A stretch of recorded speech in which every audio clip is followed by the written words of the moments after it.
Welcome back to In the Kitchen with Grace. Thank you all so much for joining us today. We are doing no-bake chocolate cookies and no-bake butterscotch cookies today, and we love these. It is back to school, you guys. My kids are back in school. Heck yes. And I make a special first day back to school sweet treat every year. So today we're doing the no-bake cookies because it is scorching hot outside. Like heat index 115 degrees, 120 degrees. It is crazy hot out there. And I don't want my oven on. So no-bake cookies, we do it on the stove top for just a few minutes. Super easy, so tasty. It's definitely family favorite. So half of my family prefers chocolate. The other half of my family loves a butterscotch. So that's why we're doing two versions today. We're gonna start with the chocolate, and I'm gonna put all of the ingredients in the description below for you. If you're new, welcome. I do all sorts of very easy, simple recipes that your family will love. I am gonna get started with my oats. I'm gonna do 3 cups of quick oats. You can totally use the old-fashioned oats if you want to. I'm going to go ahead and put these in a medium-sized mixing bowl here. I love to do recipes. I'm a gardener, so I love to use recipes that have fresh herbs and veggies from the garden. But I also have picky kids, picky eaters in my family, so I keep things kid-friendly. We're a busy family, busy mom, so I make my lunches fairly healthy for me because I'm the only one eating them usually. And then dinner time, it is totally kid-friendly dinners. There's 3 cups of oats. We're gonna head over to the stove and we are going to put together the rest of our ingredients, melt them in a saucepan. We've made it over to the stove. I am gonna turn it on to medium heat, low medium heat. And I am gonna do half a cup of butter, which is a whole stick of butter. 1 whole stick in there. And we're gonna let that slowly start to melt. I have 1 jar of peanut butter here that's about gone, so I'm gonna scrape the contents out. You want about a half a cup of peanut butter. And I think I'm gonna be just short on that half a cup. Maybe.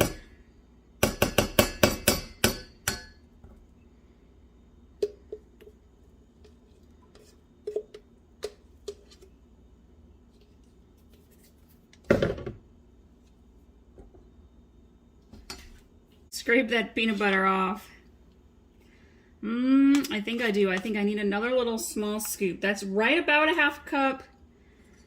But I want to be sure your peanut butter helps hold your cookies together. I'm just gonna grab a little spoonful here. Make sure we got that half cup.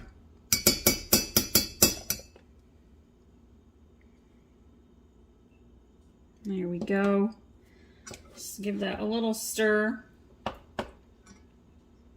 Okay. We are going to add in a pinch of salt. Really not a whole lot, just a little pinch. And we are going to add in 2 teaspoons of vanilla. If you know me, I love vanilla. I always add in a little extra. This is one recipe I don't add in extra vanilla. We're gonna do 2 teaspoons. 1, 2. This is one of those recipes you need to kind of keep doing a little bit of a slow stir.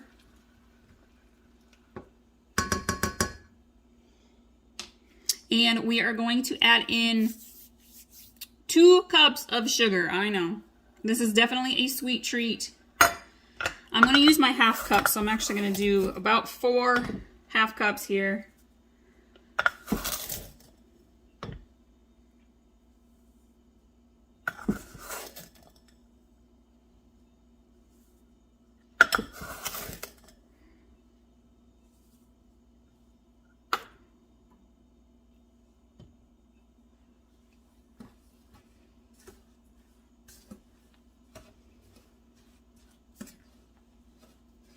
I like to add in the cocoa powder last. We're going to add in half a cup of milk.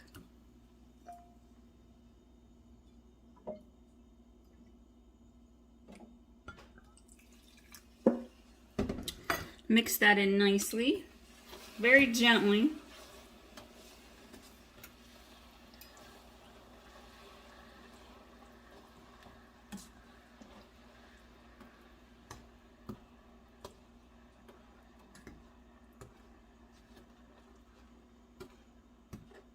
If you're looking for some other awesome cookie recipes, I will link to those. I have a blueberry vanilla cake mix cookie recipe. So easy. Soft lemon cookies. Our sea salt, brown butter, chocolate chip cookies are amazing. They are by far my favorite cookie recipe. I'm totally a chocolate girl. Got all sorts of cake recipes, bar recipes. S'mores bars are always a favorite too.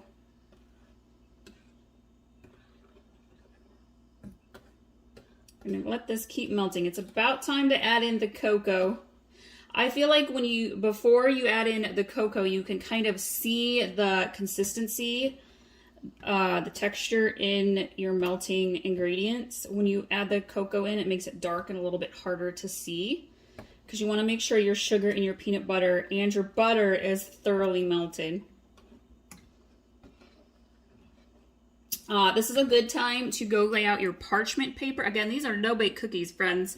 So lay out your parchment paper on your counter.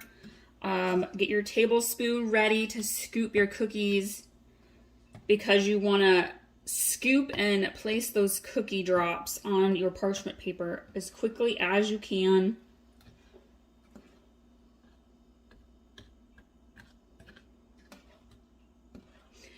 Speaking of back to school, I've got all sorts of awesome back to school breakfast ideas, lunch recipes, either to send with your kids to school or for you to take to work or to eat if you're a stay-at-home mom. And easy dinner recipes. Oh my goodness, friends. If you are new, be sure to subscribe, because I make your meal planning life so much easier. Okay, this is about thoroughly melted. Let's grab that cocoa. And we're going to do 4 tablespoons here of cocoa powder. I'm using Hershey's. I feel like Hershey's is the best. Nestle to me is just a little less chocolatey. Okay, let's mix this in. As soon as this is melted in, we're going to rush right back over to the countertop.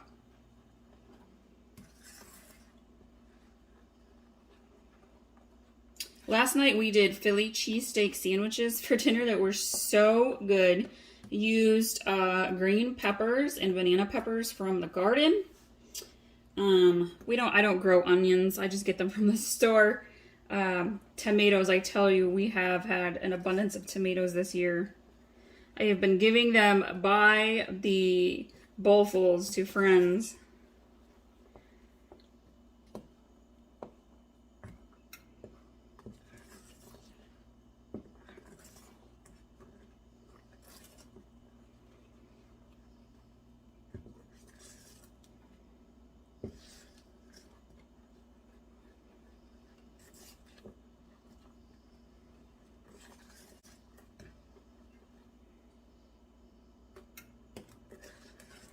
All right, I think we're there. Let's head back over to the counter.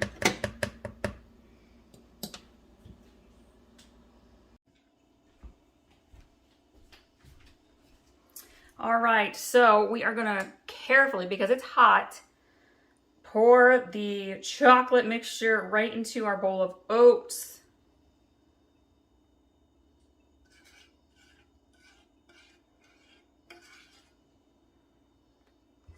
And give this a gentle stir. I kind of fold it in, I think.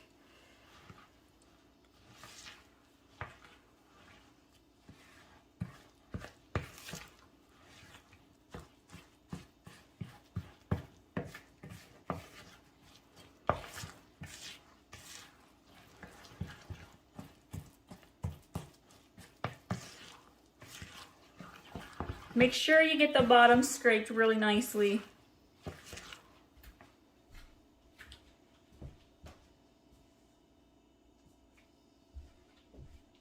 All right, and then I am going to grab my tablespoon here, and we are going to just start adding it to our parchment paper. This makes a lot of cookies, by the way, so be prepared. But they get gobbled up so fast. I like to do these for tailgating, like home football games, if you're having friends and family over.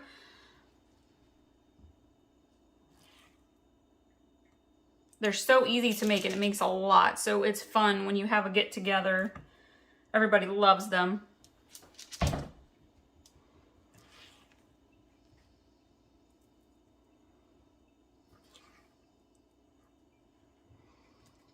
For dinner tonight, what are y'all gonna have? Put your dinner in the comments below. Add some of your back to school busy weeknight favorite dinner ideas. We are doing a copycat Costco chicken bake for dinner. I know, my husband loves those. And we've had a very busy few weeks. He works full time and we own a catering business on the side. And we have done about 17, I think, events in the last 3 weeks. It's been crazy.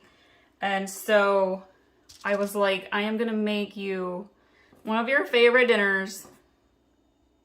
So we're going to do the copycat Costco chicken bake for dinner.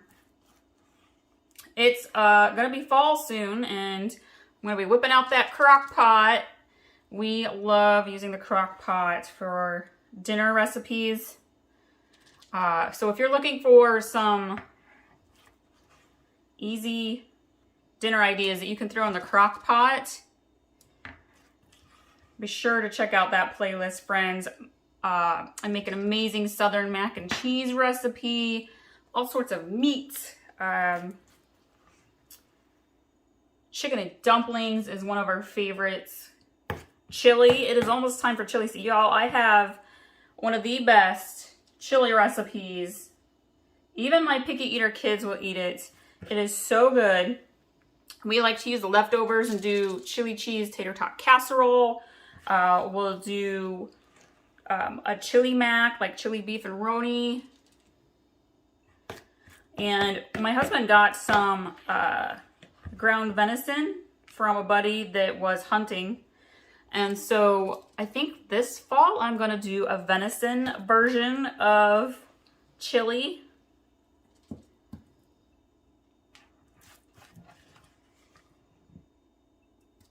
I feel like chili is so versatile and you can do so much with it. You can use ground turkey, you can use like, instead of using ground beef, you can use like stew meat or thicker cuts of beef. You know what, friends, I am out of I gotta get some more parchment paper out here. All right, we are gonna let these sit out until they are completely cooled. If you want to, you could measure out your parchment paper. You could even cut, like if you've done too much like I have, put them on some baking dishes and slide them into your refrigerator for a good 20 to 30 minutes and let them chill. But keep in mind that if your home is a bit more on the humid side, like ours is right now, even with the AC, they'll kind of condensate just a little bit when you pull them out of the fridge. I am going to let these sit out on my counter for probably a good half hour to 45 minutes, and you'll know because they'll kind of harden up. You'll be able to scoop them right up and eat one when they are ready. Okay, that's what we have right now, you guys. I'll show you what these look like when they're done. But this is pretty much how they're gonna look. So tasty. Thank you. All right, I'm gonna show you how I cut this up for putting it into an airtight container. I happen to know that my size, you can kind of just judge, is gonna be about 2 rows for me. I love using this with the parchment paper in between the layers. Keeps your cookies from sticking and melting together if your house is a little bit on the warm side. I'm just using scissors And you cut them up. And when they're completely set, you can totally just easily pick it up and set it in. If it doesn't fit quite, I must have grabbed a smaller container because usually I do it exactly like this. You can cut it to just fit. This way you don't have to spend time scooping every single cookie up.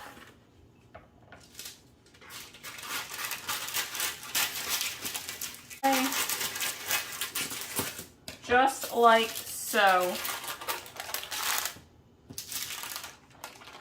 And they fit perfectly. I have made 2 batches of no-bake cookies, so I'm gonna have to use a second container, but I'm gonna put the lid on. They store so well like this. We found this fun, even though my kids are teenagers, we found these fun little plates at the zoo when we went this summer.